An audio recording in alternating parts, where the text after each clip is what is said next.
Yeah! Here we go! It's time for TSS Fantasy. It is Commissioner Cooper. Hold on. That's a big balls move. Do you want your title? Happy Sunday. Happy early morning trash football game. Yes! We're back, baby! Let's go! Feud with Aaron Rodgers. I almost got banned off TikTok for the things I said. Repaired MCL sprain in his knee. He has had some nagging hamstring issues over the years. D. Lots of fun words start with D, like bye weeks.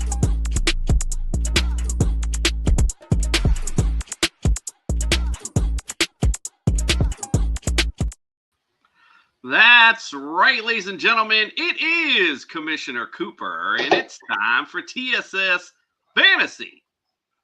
Yeah.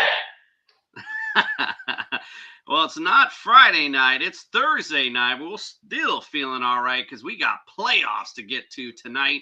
So we're here to help you get things started and break it on down for you. I know we got some action going already. 7-7.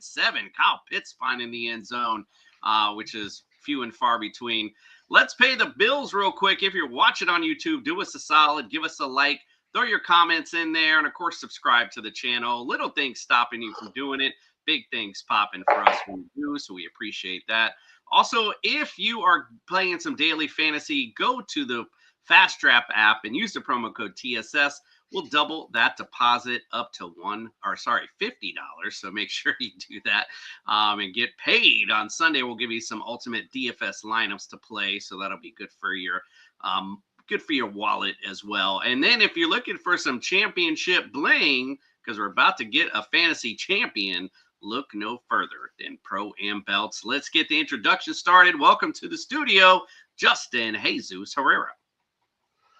Yeah, so it's playoffs time, and it's time to get those strong drinks going for Christmas. You guys were talking about coquitos, and it kind of reminded me of like putting eggnog and rum and experimenting with eggnog and whiskey and all that stuff, getting the seasonal stuff going. But yeah, you need to pour yourself a seasonal drink because I don't know where you're at. If it's cold here, it's about to be snowy on Sunday, so good day to just tune into TSS Fantasy and tune into regular NFL all day long. Indeed. While we were up in New York, we went to some little Christmas thing. I don't know what the hell it was, but they were serving this. I forgot what they called it, but it was like fancy hot chocolate. But it was another word they used, and they had bourbon in the hot chocolate. I've never done that. I've never drank that before, but it was actually really damn good. So just to throw some other Christmas drinks in mind, not too shabby. All right, well, we got some injury news to get started with, so let's bring our boy Brian Scott from the Injured List podcast in. It's time to get your latest NFL injury updates with Brian from the Injured List podcast. The doctor is in.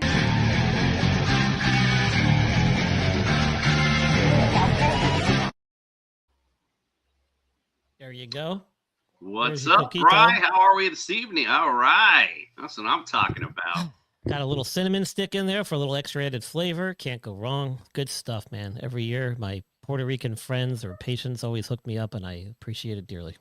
Gotta love it, indeed. What is good with Tony D in the house? Appreciate you. And Meg Zone in the house. What's up, Meg? Hope you're doing well on this fine...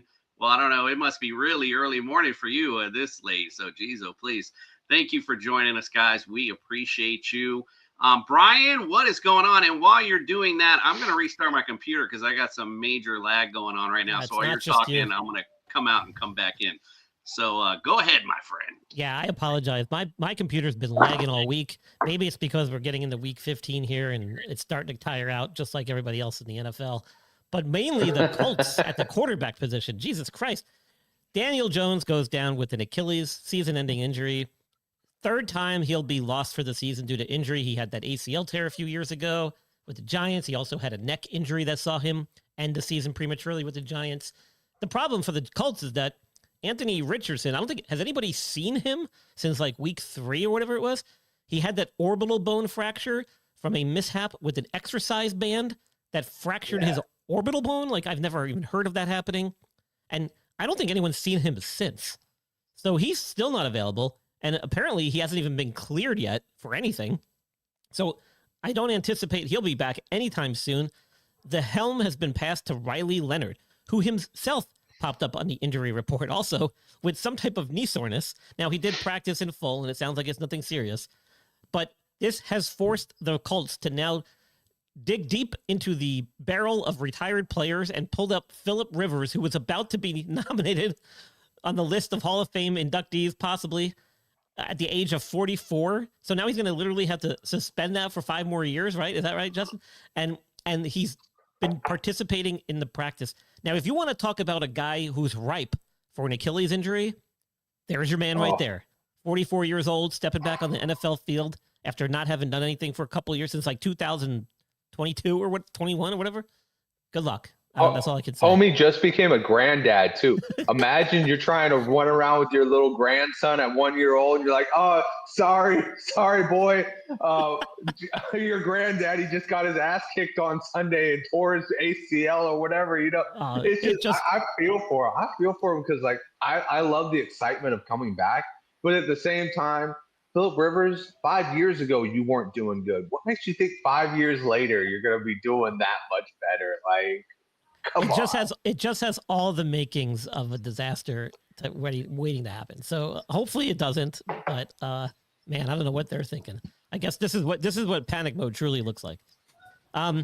Moving along, we got Jaden Daniels left the game this past weekend after kind of re-aggravating that elbow. Now, by all reports, he didn't re-dislocate it. It just sounds like he bumped it up and it got sore, and it's going to be like that for the rest of the season. So I don't know if we were even going to see him back at any point. They already ruled him out this Sunday. He's literally going to be game by game.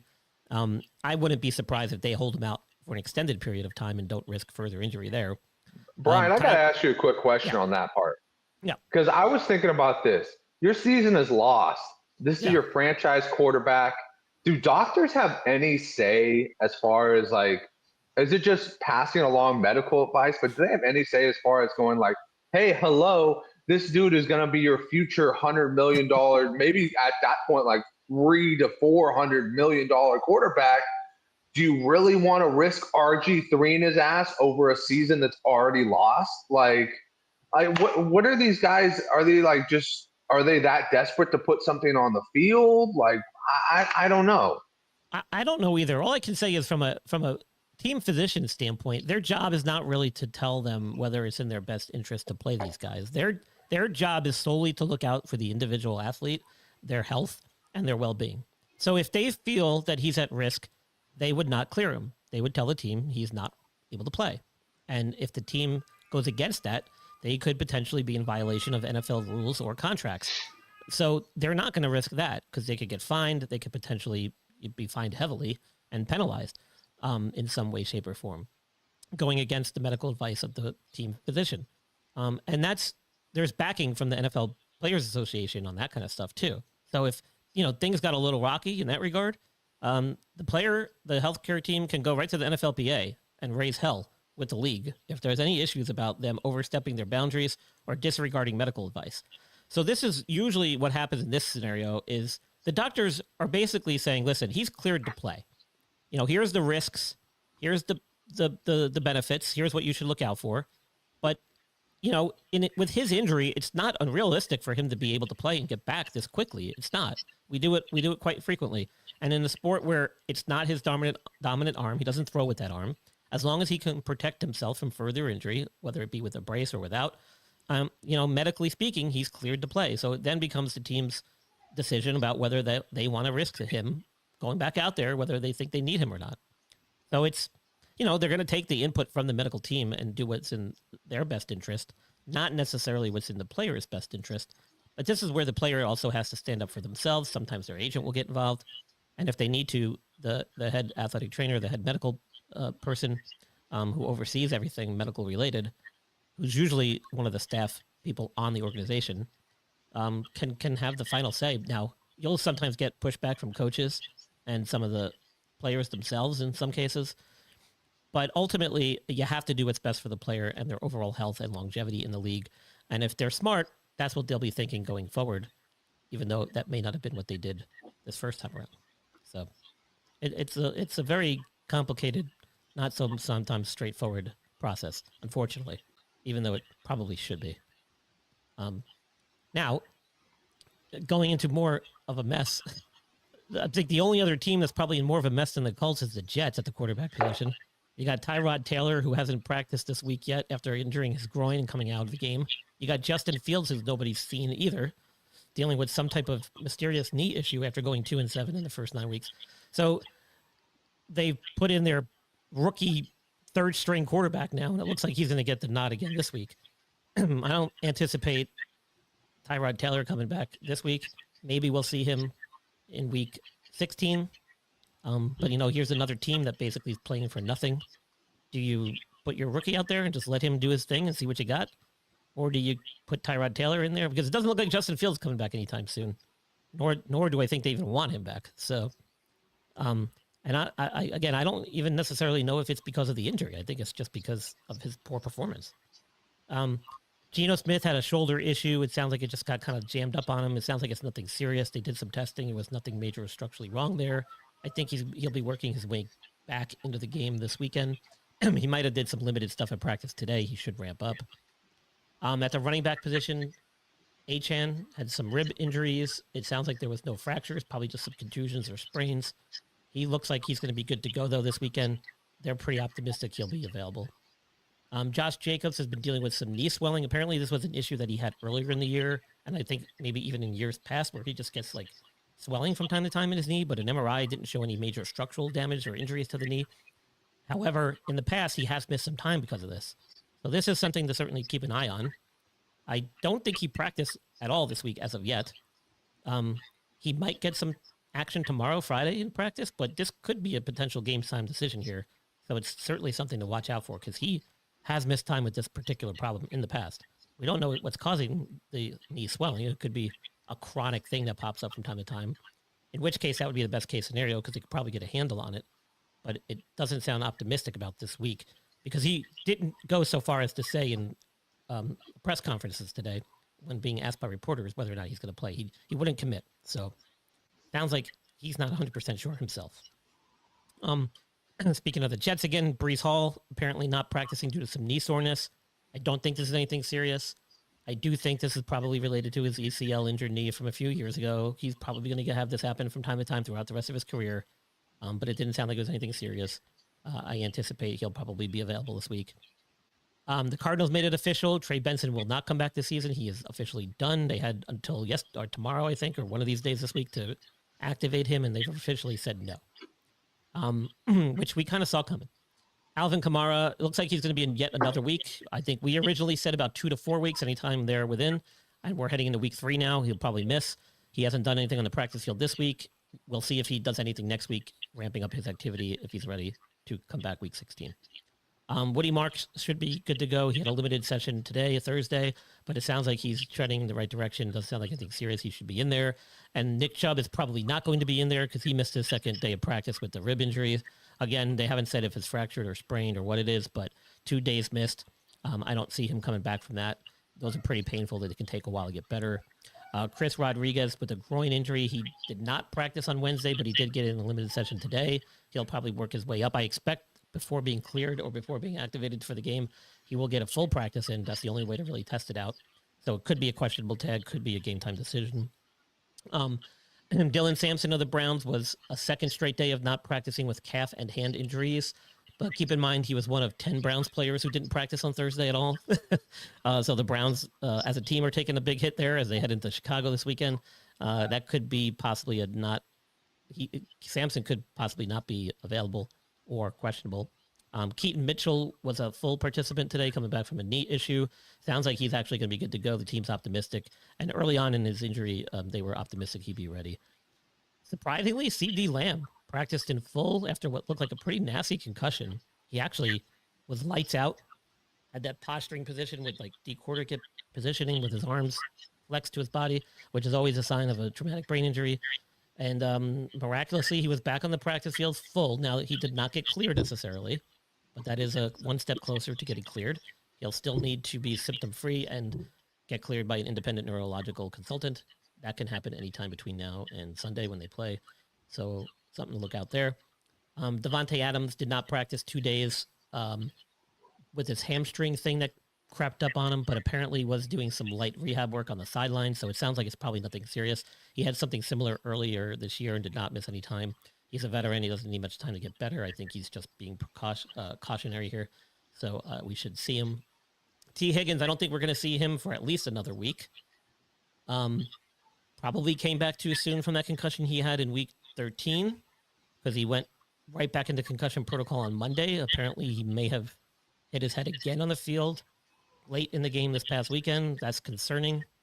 Whenever you have repetitive head trauma like that, it's a cumulative effect on the brain, so it makes the possibility of a concussion moving forward much more likely, and the severity could be much worse.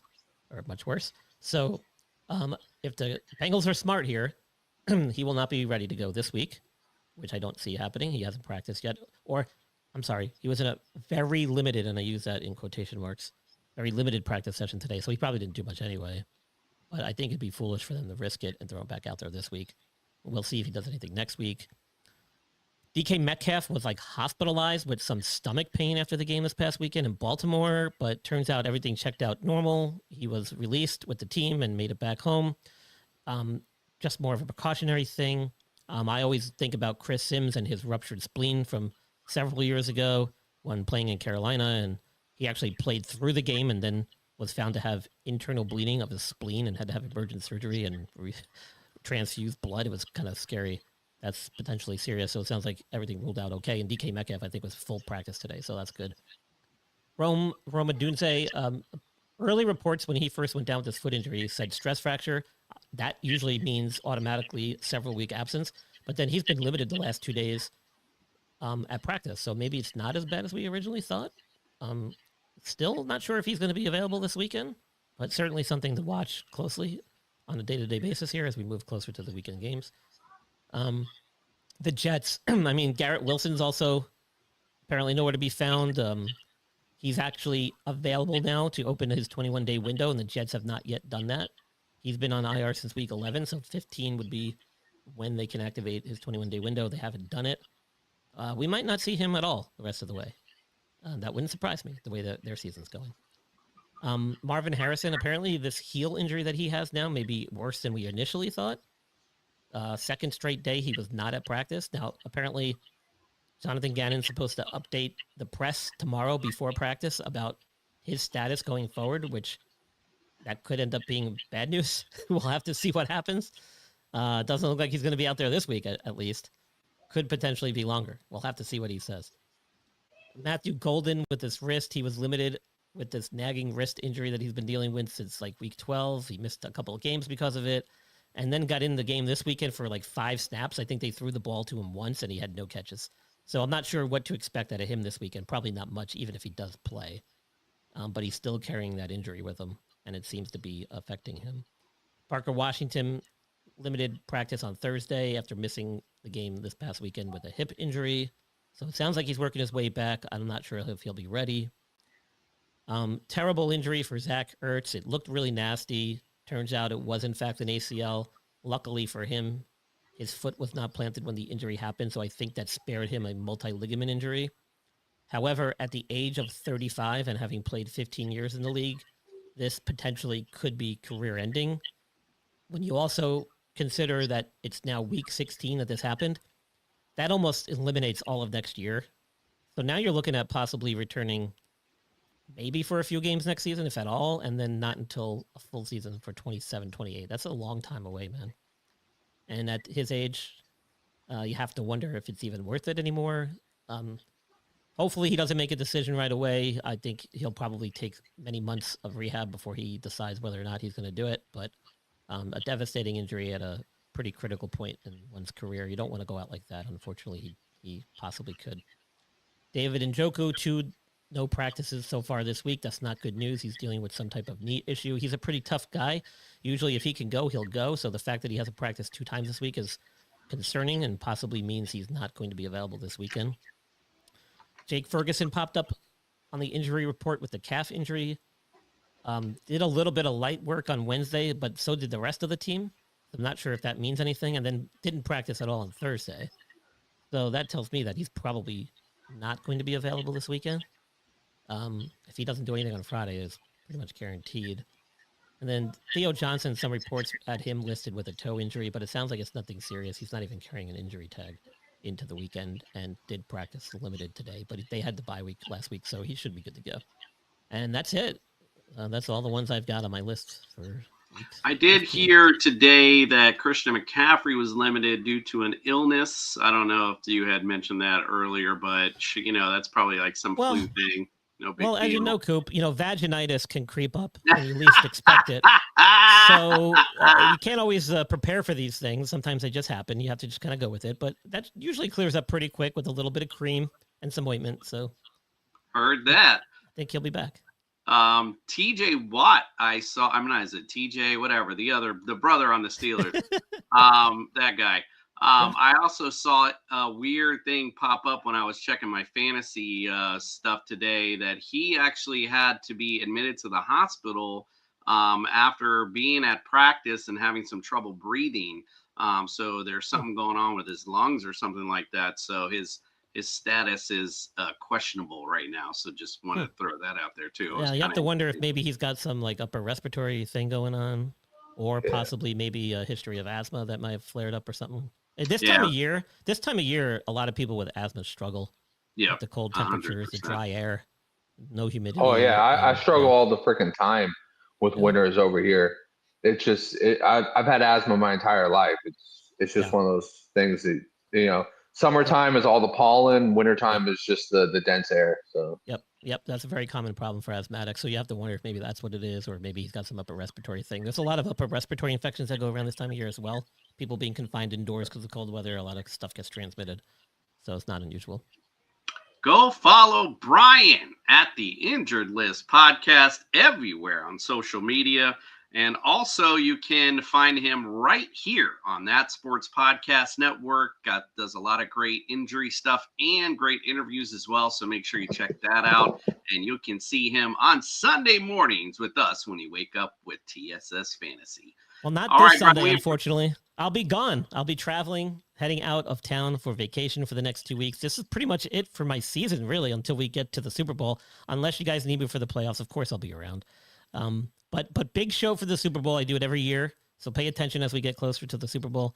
I'll be back for New Year's, and then we'll be, I'll be around. But then happy holidays, Brian. As far as fantasy goes, this is pretty much it for me, and most of you too. I'm assuming. Yeah, well, if you're not watching tonight, you're probably not in the playoffs. So that's probably what it is. But yeah. All right, Brian. Well, we appreciate you. Happy holidays to you, my friend. And we'll see you probably, on the new year, I guess. That's right. Cheers, guys. Happy New Year. Happy holidays. All right. We'll see him out with our friends from NeuroGuard Plus. Thanks, Brian. Dr. Michael Hutchison has harnessed the latest in neuromuscular dentistry and impact technology to develop a mouthguard that does more than protect. It enhances. NeuroGuard Plus isn't just a mouthguard. By focusing on the jaw's physiological position, it provides an added layer of neuroprotection, significantly reducing the risk of sports-related neurological injuries. All athletes should be using a custom mouthguard designed to their bite position. NeuroGuard Plus was created as a means to maintain your physiological jaw position regardless of your bite. The appliance is designed to optimize your upper-lower jaw relationship to improve your strength, your balance, your oxygen intake, and drastically lower your chance of a concussion. Independent studies have shown that the NeuroGuard Plus will provide you with improvement to both upper and lower body strength. The same improvements were not present with a common mouthguard. Over 6,500 athletes have used the NeuroGuard Plus. Dr. Hutchison is happy to say that the amount of diagnosed concussions is 0.2%.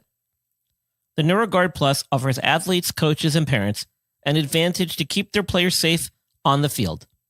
If you or your child actively participates in athletics, they need to be protected from the dangers of repetitive head trauma. Get your NeuroGuard Plus mouthguard today. Click on the link and use code ILPSports for 10% discount on your purchase. Boy, that internet is lagging. I only got, I heard NeuroGuard Plus and then the rest froze. So there I was. Mike Evans took a huge hit just then. Still 7-7. One thing I did notice that the Falcons are blitzing the hell out of Baker Mayfield tonight, so he's having all kind of issues. Mike Evans, though, grabbing his back as he walked off the field on that one. So hopefully you guys did not start him tonight. It was a little early for that. I would have thought. I gave my son the same advice. Yeah. You got to wait. You got to wait and see what he's going to bring to the table. Because even early on, he wasn't looking like the Mike Evans of old. But, yeah, I mean, I just nabbed him from the waivers a week ago in our league, and I'm okay sitting him until next week. Well, yeah, you don't have to play this week, so a couple of us don't actually have to play this week. Yeah, all right. The host of TSS. Perks of being on the bye. Get your bye weeks in, dog. Always get your bye weeks. Yes, sir. Yes, sir. Sit and chill and wait. That's it. And plus, you got we had 2 weeks to prepare for our game. So I was already looking ahead, like, hey, who's starting that week and who's not. All right. Well, we got a whole playoff week to break down. Let's get it. It's time to get your lineup set with TSS Fantasy's Friday Night Breakdown. Breakdown. Bring it on down. Breakdown. Bring it on down. Bring it on down.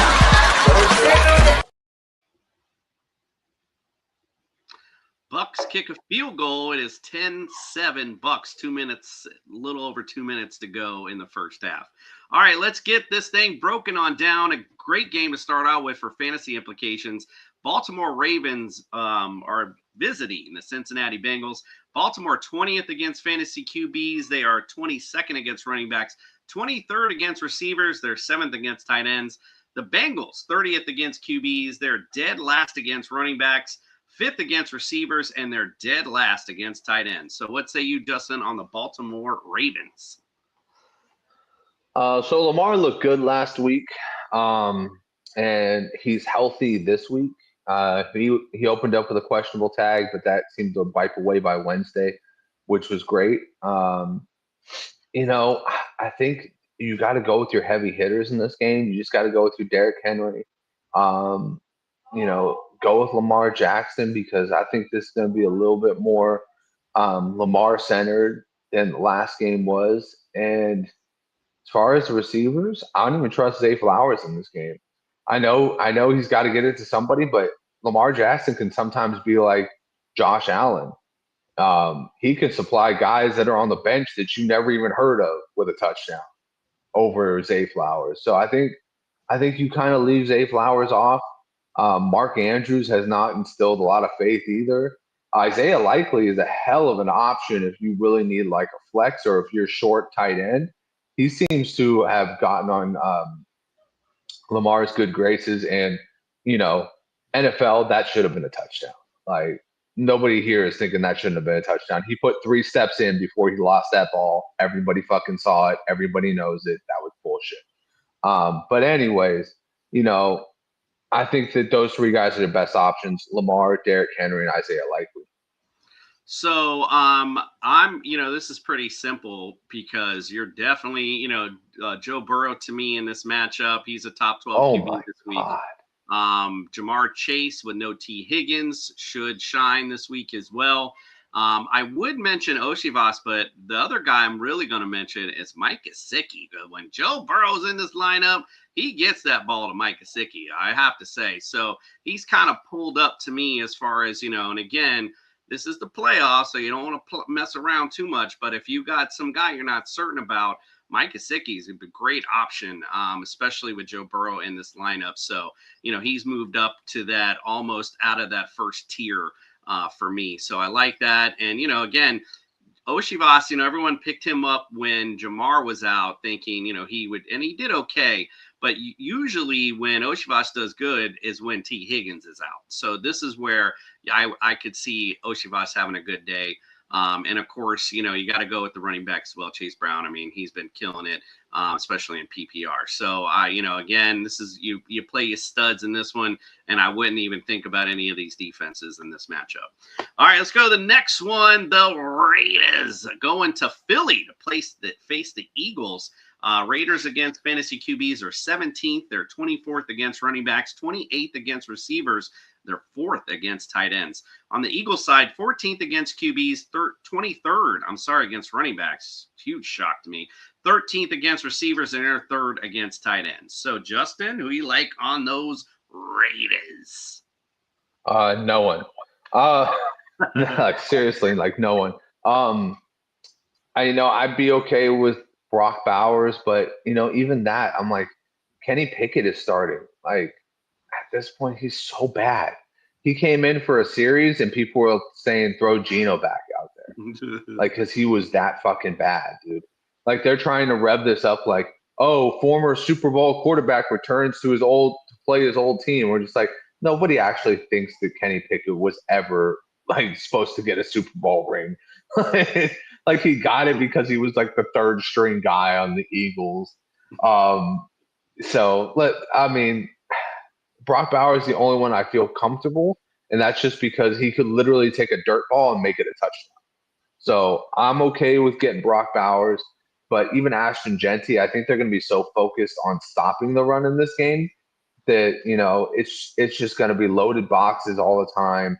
They're going to be sacking Kenny Pickett. This is going to be 3 and out, 3 and out, 3 and out. And you're just hopeful that one touchdown gets on the board for the other Raiders in this game. And if the Eagles really do choke on this game, then it's game over.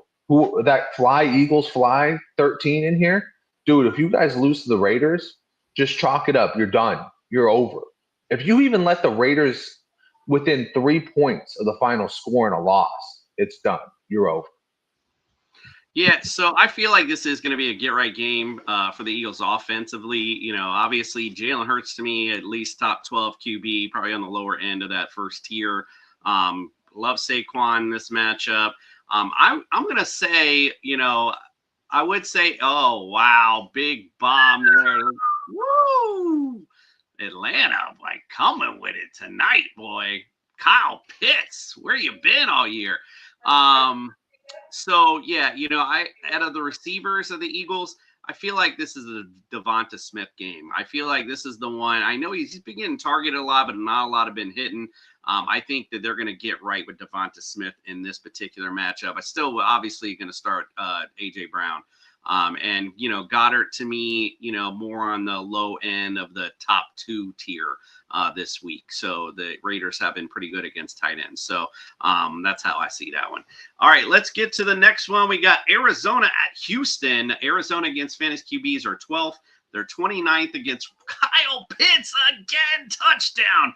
29th against running backs, 17th against receivers, and they're 25th against tight ends. Houston, number 1 against QBs. They're 9th against running backs, 3rd against receivers, 5th against tight ends.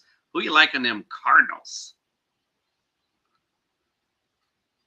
Somewhere Meg is doing her Falcon dance. I don't know what it is, but she's got a dance. You said for the Cardinals, right? Yes, sir. Yeah, so it's hard. I don't really like anybody on the Cardinals, and it's not because they're not good.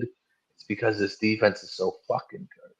I think this is once again, for me, I have a lot of Michael Wilson, and I don't feel safe putting him in a flex spot in a championship because every game in the playoff is your championship, right? You got to win it to move on to the next one, to the next one, to the next one. So I don't feel comfortable playing him. I definitely don't feel comfortable playing Jacoby Brissett. I think the only one I feel comfortable playing is Trey McBride. And even that one is kind of sketchy for me because I'm like, this offense could totally get annihilated. Like, we could have Jacoby Brissett on his back the entire game. You very well could and probably will see that. I kind of am okay with Wilson the flex if Harrison's not there.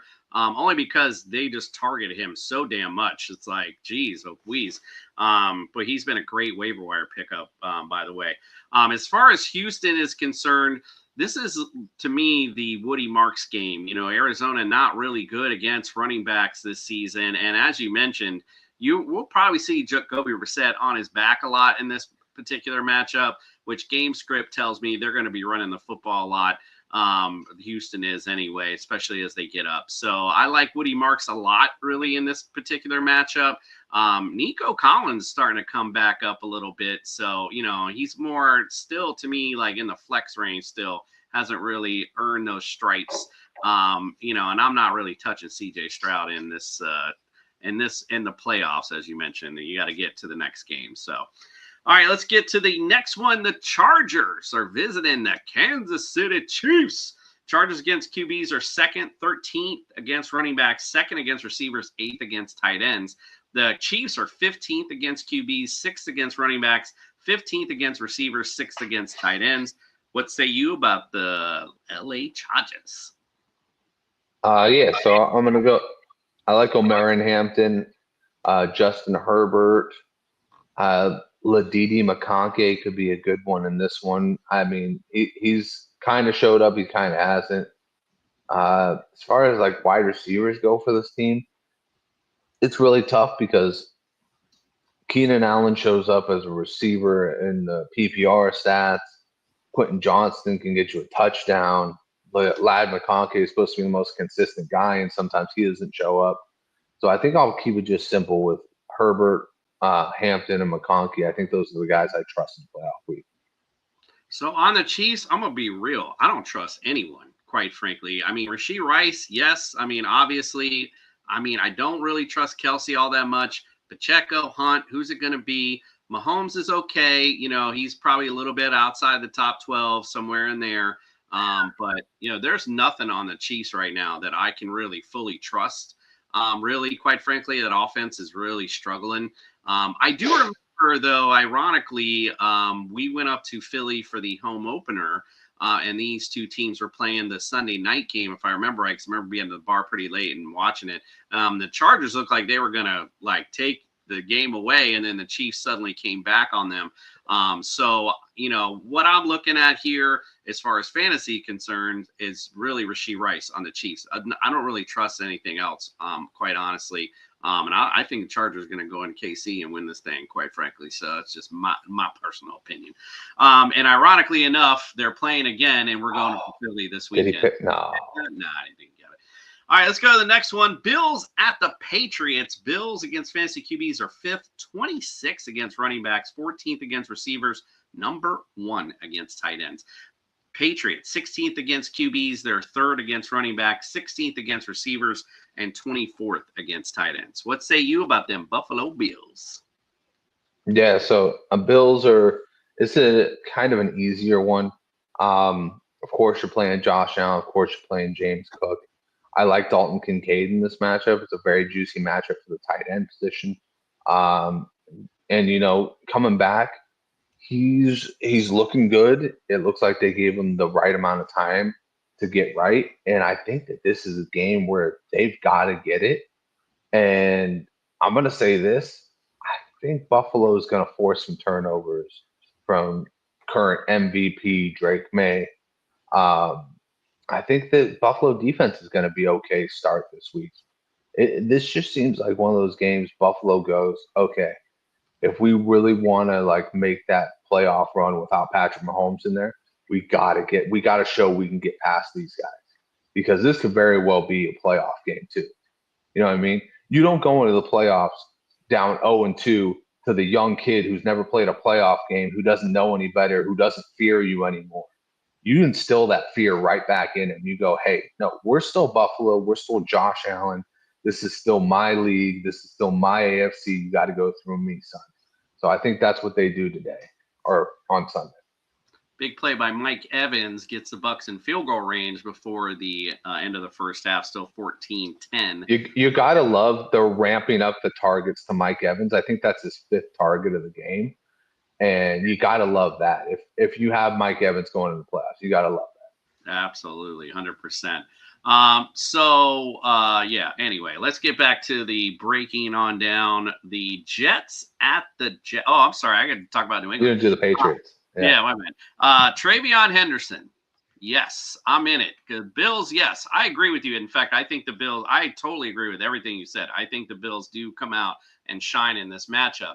However, TreVeyon Henderson, man, he's exciting. And the fact of the matter is the Bills have proven they have not been able to stop anyone on the ground. So I think what you're talking about is correct. We will see the Buffalo defense do well, but I think we'll see some big plays out of TreVeyon Henderson. Stephon Diggs did okay last time. It was almost like a revenge factor game for him.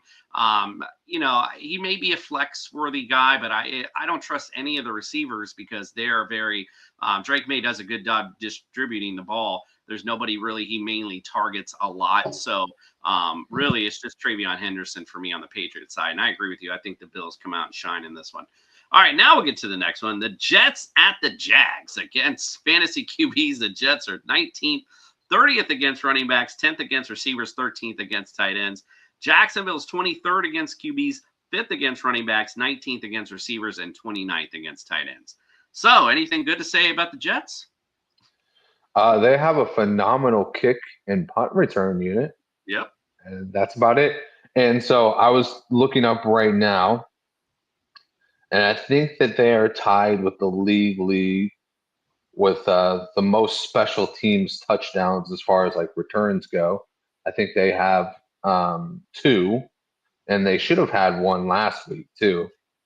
But yeah, so I mean, if special teams was a thing and it wasn't attached to the defense, it's going to give up like 40 points. I'd say play them. But since I'm not going to do that because you want to trust me with your information, I'm going to say if you have a Jet, I drop them. Just drop them. Just do yourself a favor. Don't go through the hell of overthinking it. Just say, you know what? You're not a playoff team. You're going to be a top 5 draft pick, if not the top pick. Just drop them. Just do what the Jets do. Give up on the season because that's pretty much what they've done. You don't give up on the season. You just drop your players. Don't give up on the season just yet. I meant as far as them is concerned, as far as the Jets are concerned. It's funny because we were at the game last week, obviously up in New York.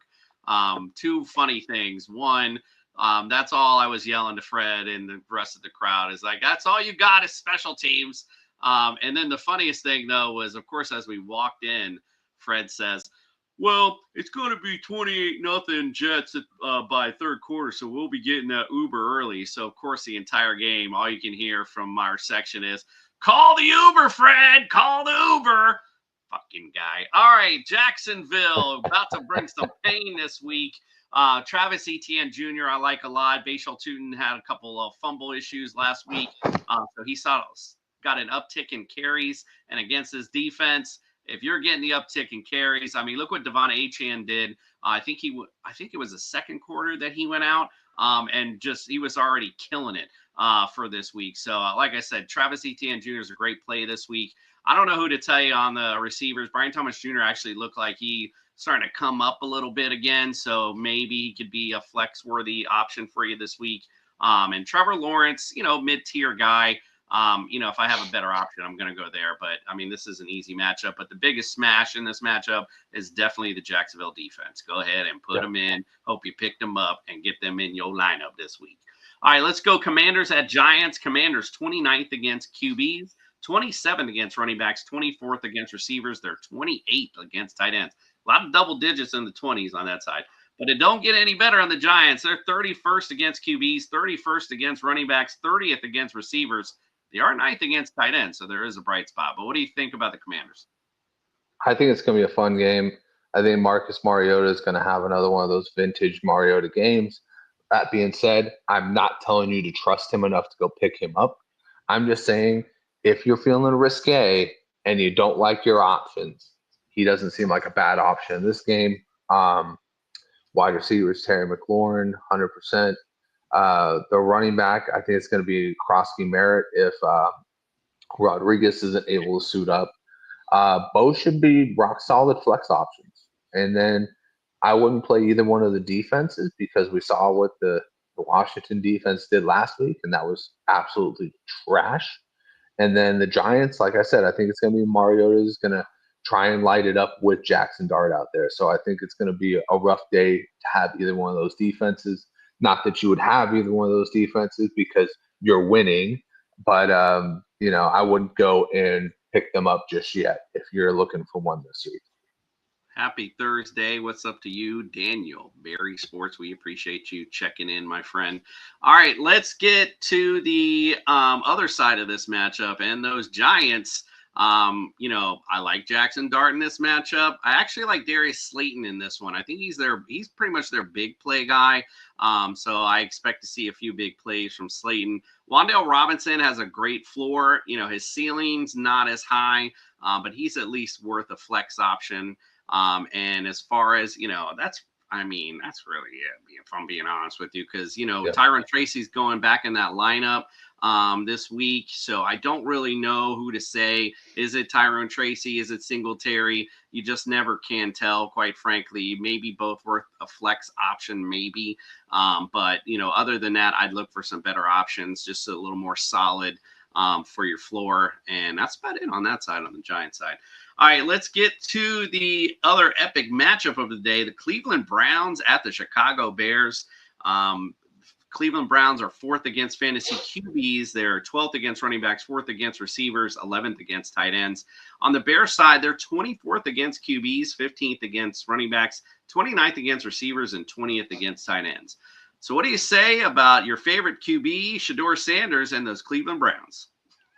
Yeah, we really should have Greg, the juice is loose Sanders out here, because we should have Uncle Sanders out here. Just kind of, he's been lovey-dovey with Shedeur, but I'm not going to rag on him for this game. I think this is a great matchup for him.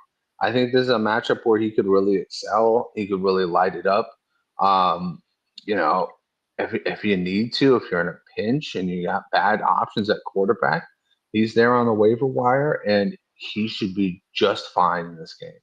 On the Brown side, I really think Judkins gets right in this game.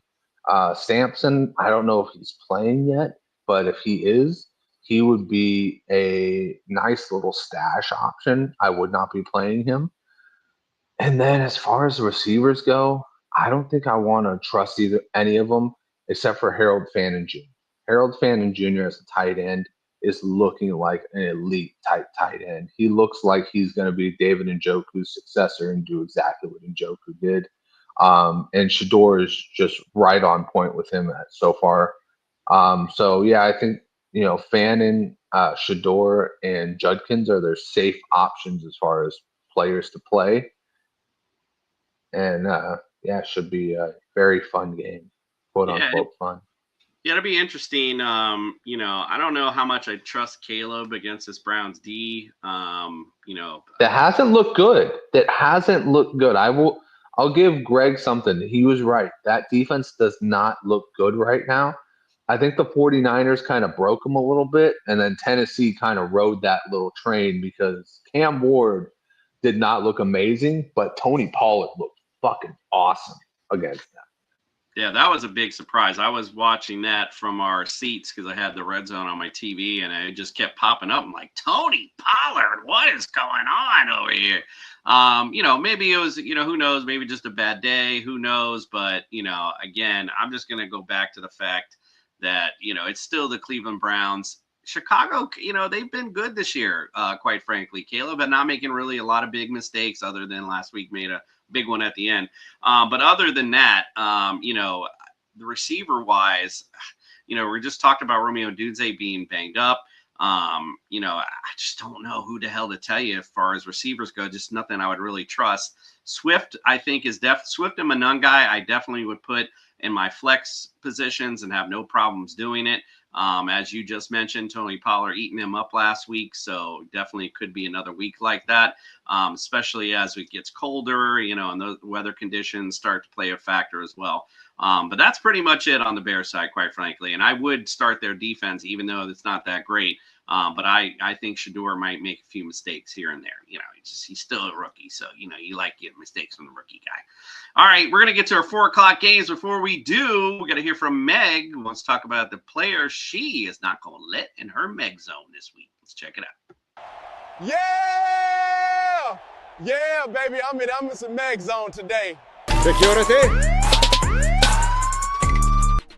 Hi guys, welcome back to the Meg Zone, my exclusive club where only the best fantasy football players make it through the door each week. Everyone else gets stopped before they even make it in. So first up this week, my first stoppage is going to be Terry McLaurin Security. over in Washington. They face the Giants this week, and that G-Men defense is not being spoken about enough. They are incredible, and I would just be saying, be very careful of putting any Commanders players in your daily fantasy this week. Next up, I'm going to talk about Bo Nix. Now, I love Bo Nix, and I love what Denver are doing. However, Micah Parsons, that's all I want to say on that. Micah Parsons is a force to be reckoned with, and I would say it is risky business taking Bo Nix at QB this week, purely because of that defense. So be careful if you are taking Broncos quarterback or any Broncos offensive player this week against Micah Parsons. Finally, and one that might surprise you, Justin Jefferson. Security. JJ is so inconsistent. We saw them shut out the Commanders last week, but the Commanders weren't the full steam Commanders that we're used to.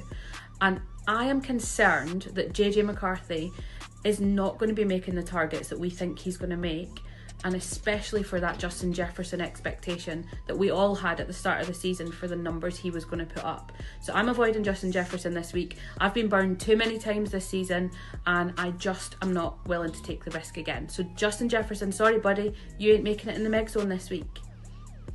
If you would like more hints, tips, tricks and advice, then catch us on Sunday with Wake Up With Football on TSS Fantasy.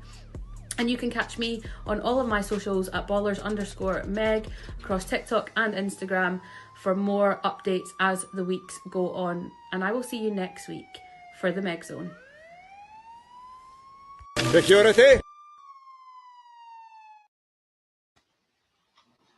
Alrighty, sorry I had to watch that on my phone since I didn't know when the hell it was coming off. All right, next Thursday night is show the ad Rams Seahawks. Ooh wee, that's gonna be a good one. All right, let's get things started with the 4 o'clockers with Carolina at the Saints. Carolina against QBs are 8th or 25th against running backs, 7th against receivers, 23rd against tight ends.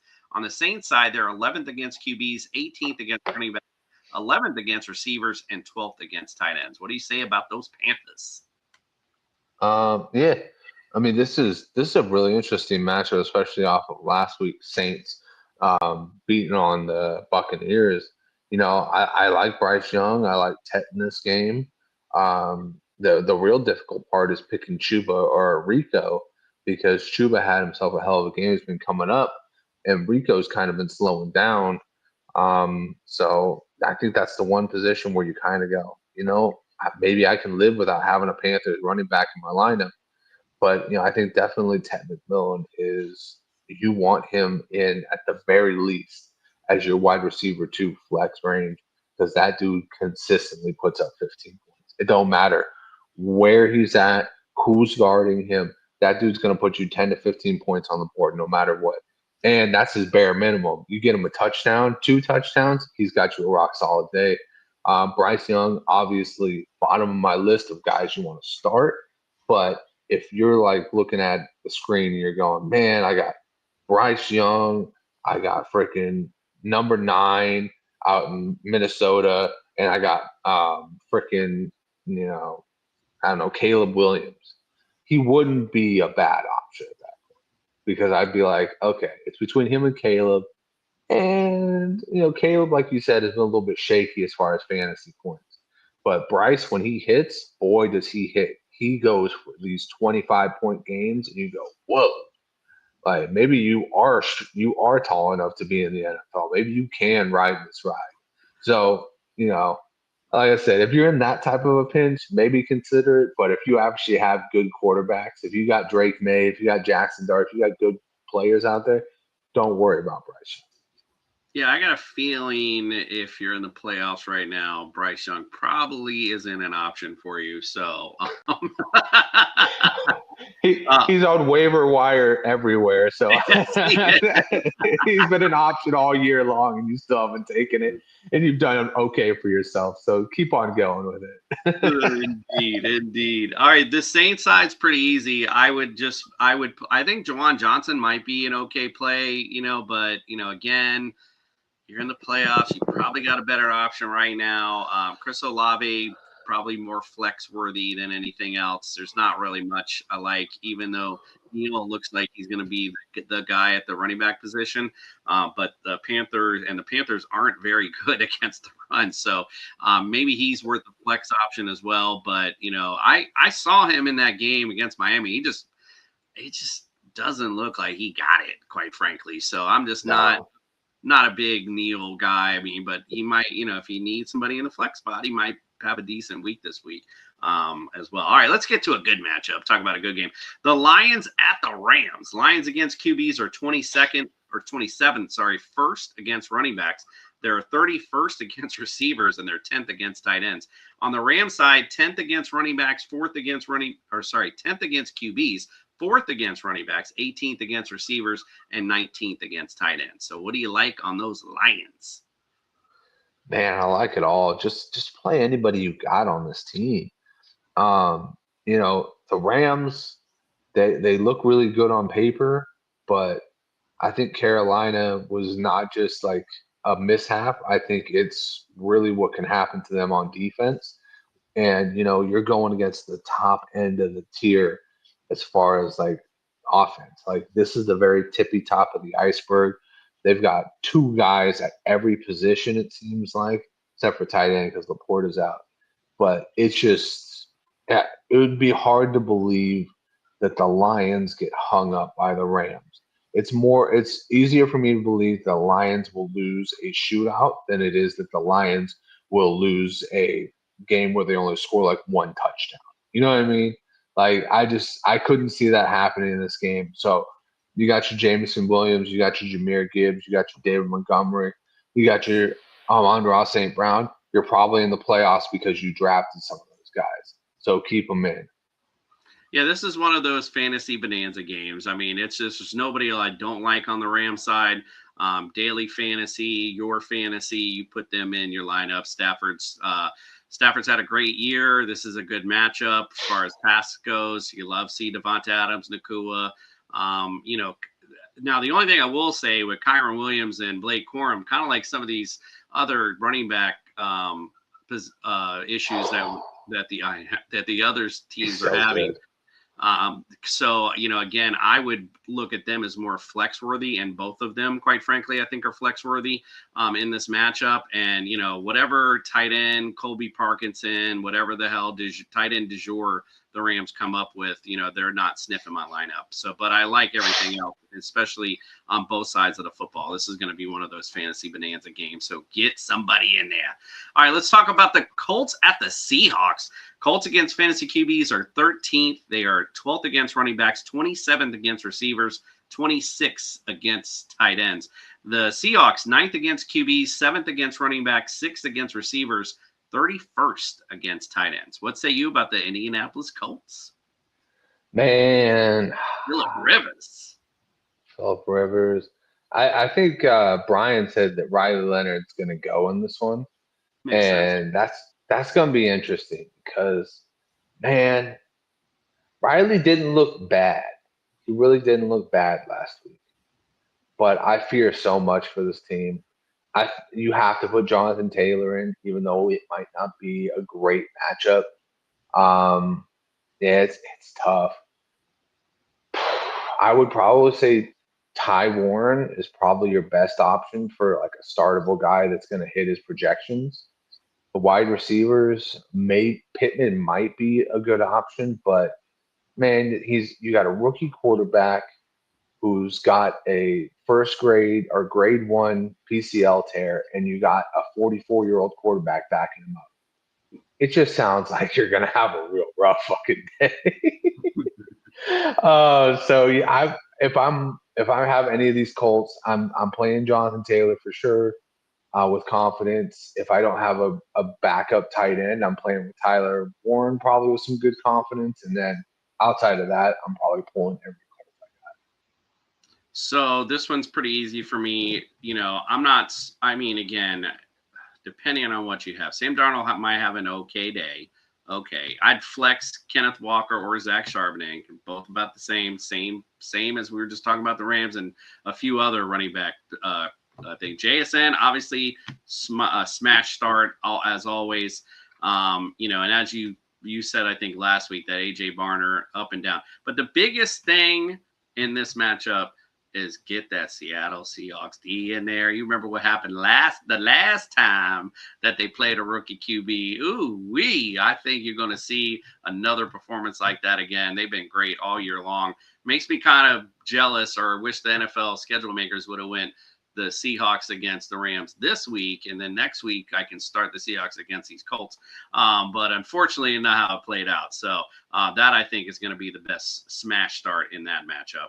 Let's go to Green Bay at Denver. Green Bay against fantasy QBs are 7th, 10th against running backs, 12th against receivers, 17th against tight ends. Denver 6th against running backs, 2nd against receivers. They're 2nd against running backs, 8th against receivers, 21st against tight ends. What say you about the Packers?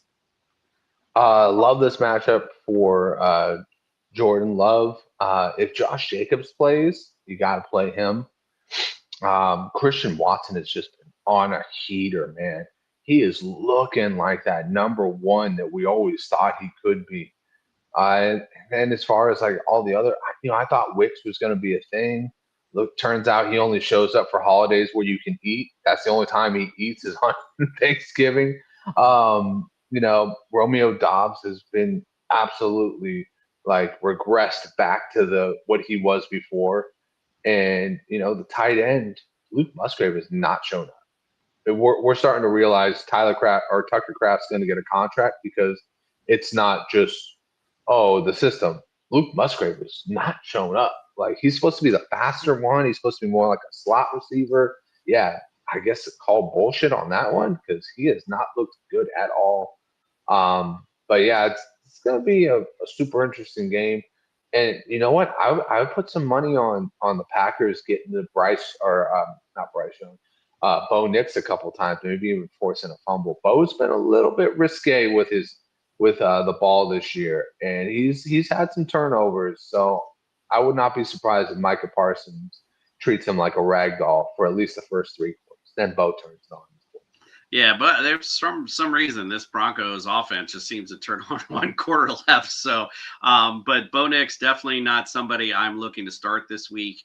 Quite frankly, on the Broncos side, there's not much like I'm confident in. Anything else is really a flex option. RJ Harvey, I'd throw in my flex. Same with Sutton. Those are flex guys to me. That's just where they're at. And Bo Nix, like I said, this week, this is kind of, I feel like a good defensive matchup and not good for us fantasy players. So if you got guys in those positions, I'd kind of stay away, quite frankly, is what I would look at. All right, let's go to the Tennessee Titans visiting the San Francisco 49ers. 25th against running backs are the Titans, 19th against quarterbacks. 25th against quarterbacks, 19th against running backs, 25th against receivers, 18th against tight ends. 49ers, 21st against QBs, 17th against running backs, 22nd against receivers, and 22nd against tight ends. Not the 49ers defense we're accustomed to, but what do you got to say about your home team, the San Francisco 49ers? Yeah, I would put them in this week. 49ers defense has been off and on, but when they have somebody to pass rush, they're getting to the quarterback. So Bryce Huff has been the guy as the pass rusher. And the one thing that's really surprised me this year is not our first round, but a second and third round picks. We went heavy on the D line.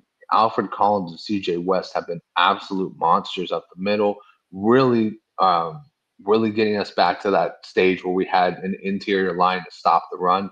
And it's been money for us as far as getting teams off the field in 3 and outs. Now, this is not a team that takes away the ball a lot. So if you have a better defense, I would put them in.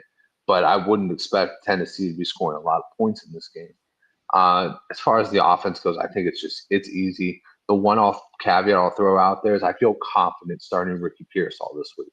I think Ricky's been kind of slowly integrating back into the offense.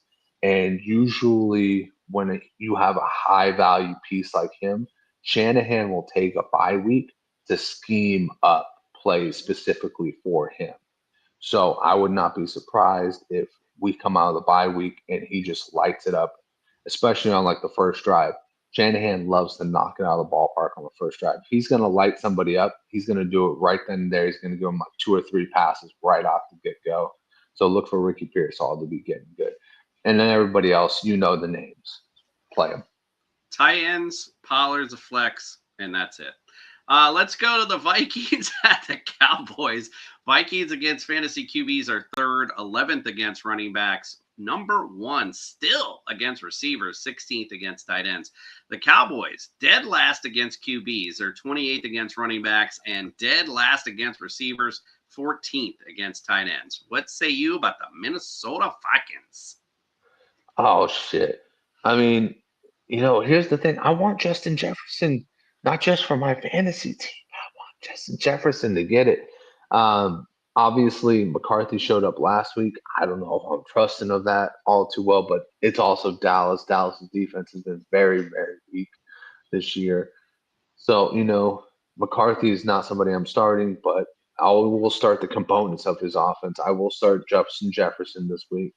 I will start Jordan Addison if you're in a really deep league. And then I'll give it a go with whoever is. If Aaron Jones shows up as the number 1, put him in. If he's injured, then put Jordan Mason. Yeah, Jordan Mason would be a good start this week if there's no Aaron Jones. On the Cowboys side, definitely going Dak. I don't see how the hell CeeDee Lamb makes it to this game. I mean, the way he looked, as Brian mentioned earlier, slamming the back of his head, this did not look good. So obviously George Pickens, he was going to be a great start anyway, but without CD, he's going to be an amazing start this week as well. Javonte Williams, got to like him as well. Definitely an RB2 status, and again, Jake Ferguson kind of off and on. But this could be, like I said, a points bonanza from the Cowboys this week. So I like that. Oh my God. Evans with a big catch. Getting the Bucks down within the 10-yard line. It's 14-13 Falcons right now. So Bucks in field goal range. You think already. they missed him? They fucking missed him. Oh, hell yeah. Everybody's playing better. Abuka's catching passes. Yeah, everybody's playing that better. ball wasn't that great, quite frankly. Evans had to come back and get it, but boop, and Mike Evans is good to go get. What a catch. That's a man's catch right there. All right, let's get to the final Monday Night Delight, America's team. And you heard it here 3 weeks ago. I told you they're coming on a playoff run. Here they come. Miami against fantasy QBs are 22nd. They are 16th against running backs, 9th against receivers, 30th against tight ends. Steelers, they're 26th against QBs, 8th against running backs, 26th against receivers, 27th against tight ends. And if you don't mind, let me take the mic real quick. The bottom line is, if you're an HN owner, you are starting him this week because, he's got you here. But don't be surprised if he doesn't see the amount of carries that he normally sees because of the injury to the ribs. So, Jalen Wright still to me is a flex option this week. And the Steelers all year have not been good against receivers. So I'm good with Jalen Waddle. He's a receiver too for me this week. Maybe we see Darren Waller. Maybe we don't. I don't know. This guy is like, whatever. But, I don't trust Tua a ton. Even in the Jets game, I still felt, he was missing things, especially when you're there, you can see it. Definitely missing some reads. So, I'm not huge Tua guy this week, but Jalen Waddle, I still think will shine this week. And like I said, it sucks for us HN owners, but, I just wouldn't expect a ton out of him this week. But he did a lot with the limited carries with the Jets, so we'll see. And if TJ Watt's out, that makes it even more sweeter. All right, what do you think, Justin, about the Steelers? Yeah, good thing you're a Devon A-Chain owner with a bye this week, so you can happily sit on there and go, I don't have to worry about it. But yeah, TJ Watt, like you said, that's the big one right there. I think that, obviously they have to rely more on Alex Highsmith and the rest of this aging Pittsburgh Steelers defense. I actually might change my pick from the Steelers to the Dolphins if Watt is not able to go, because that changes everything. I'm going to take a note out of my Commissioner Cooper book of advice and say I'm going to go with DK Metcalf because, as the commission would say, a big body receiver is a nightmare against the Dolphins defense. That also being said, I love a good revenge narrative, and Jonnu Smith saying "fuck you," you shouldn't have traded me. No, he's been garbage anyways. But I think that he could definitely have a resurrection game. Once again, do not put anything on my word about a guy who is not on your team already. Don't do it. I'm just saying what I would possibly do if I had the options. And luckily, I draft tight end really well, so I don't need that option. But, it seems like he could have a big game in this one, or at least a touchdown maybe. And then Kenneth Gainwell and Jaylen Warren, I'm very happy starting Kenneth Gainwell. Very happy because they get him so involved in this offense as a pass catcher, as a runner, everything. He just looks so explosive in this offense. Jaylen Warren, on the other hand, he feels like a really solid flex. If you need that third running back, you drafted running back so well, I would go for that. That was a good move on them to get Gainwell and have Warren in there. But yeah, I mean, this should be another kind of like a slobber knocker of a game. I think it's going to be in the high 20s. I mean, these two teams are really just battling each other on offense and waiting for the defense. On defense, you're just waiting for the final whistle because you just want to get their guck out of there. Miami's D's really step up as of late, so it's going to be interesting to see, again, look at their opponents though. So, now finally starting somewhat decent. So we'll see how they look. And by the way, Sean Tucker tonight, if you're a Buccaneers owner, Greg, I know you're hating life because they get into the goal line and it's been the Sean Tucker show. He just got a flag for a face mask on him. So they're going to be half the distance of the goal for the Bucs right now. But yeah. Greg Sanders is calling his connections to Tampa right now. He's just like, I'm going to turn off your spectrum if you don't put fucking Bucky in. He already texted me during the show. He's like, they're not running the ball at all. What the hell? Oh, man. It sucks when you're in the NFC Championship game or you're in the playoffs, and just not going well for you on Thursday night. There's nothing worse. All right. Well, before we close out tonight, let's get sophisticated with our boy Andrew LeDuc with his sophisticated starts of the week. It's time to bring some sophistication to your fantasy lineups with Mr. Mallard.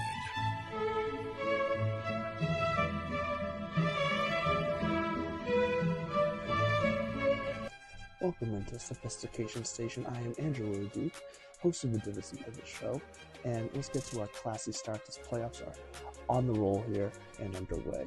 Let's start off with Devon Achane. Stay thirsty, my friend. Devon Achane has now become one of the top running backs in the league. He's explosive. When he's healthy, he's explosive, and he's got a good matchup against Pittsburgh. I know Pittsburgh's defense has been up and down. It's been good, it's been bad, whatever.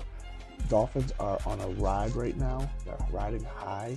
They're going to continue to ride Devon Achane to as far as they can go. We'll see. Now let's also get to Devin Singletary. Stay thirsty, my friends. Against the Washington Commanders this week. That offense, he's looking good in it. I know Tyron Tracy is back, but let's be honest, Devin Singletary, I think looks better than Tracy does. So I like Devin Singletary to still get his and still get in the end zone this week as a sleeper start in the flex position. And then let's also get to George Pickens. George Pickens is a high flyer for us.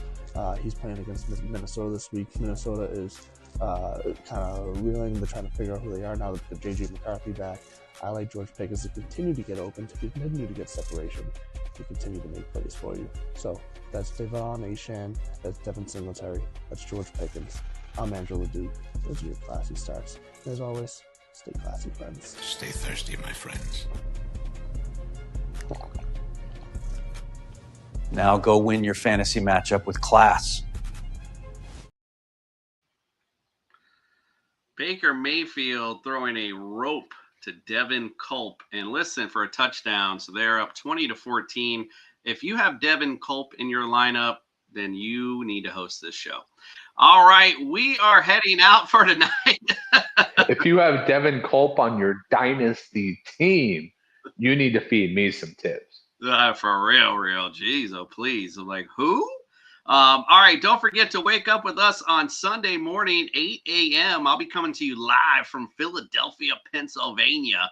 So make sure you check us out on Sunday morning. Lots of good fun. We're going to give you some betting advice, our picks for the week, and some ultimate DFS lineups. And, of course, Fantasy Jesus and our Sunday morning cartoon. So make sure you check it out. All right, guys, well, we appreciate you joining us tonight. Send us any fantasy questions, of course, on any social media. And, of course, you can leave your comments in here. We'll be happy to answer them on Sunday morning for you as well. From us to you, we appreciate you. Good luck in the playoffs, and we are out.